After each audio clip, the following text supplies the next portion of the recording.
വചനം എങ്ങനെയാണ്?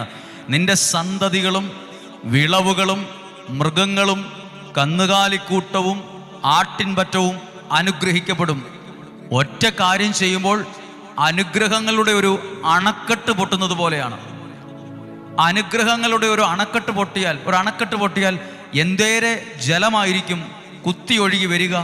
ഇതുപോലെ ദൈവത്തിൻ്റെ വചനം ഒരു കുടുംബം വിശ്വാസത്തോടെ സ്വീകരിക്കുമ്പോൾ അനുഗ്രഹത്തിന് കാരണമാകുന്ന സംഭവങ്ങളുടെ ഒരു വലിയ വർധനവുണ്ടാകും.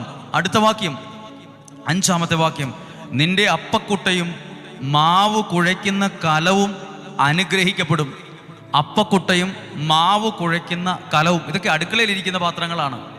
അടുക്കളയിലിരിക്കുന്ന ഇവൻ അകത്ത് വച്ചിരിക്കുന്ന ഒരു പാത്രത്തിൽ പോലും ഞാൻ എൻ്റെ റൂമിൽ അപ്പുറത്ത് ദൈവവചനം കേട്ട് വിശ്വാസത്തോടെ എടുക്കുമ്പോൾ എൻ്റെ അടുക്കളയിലെ പാത്രങ്ങളിൽ പോലും അനുഗ്രഹത്തിൻ്റെ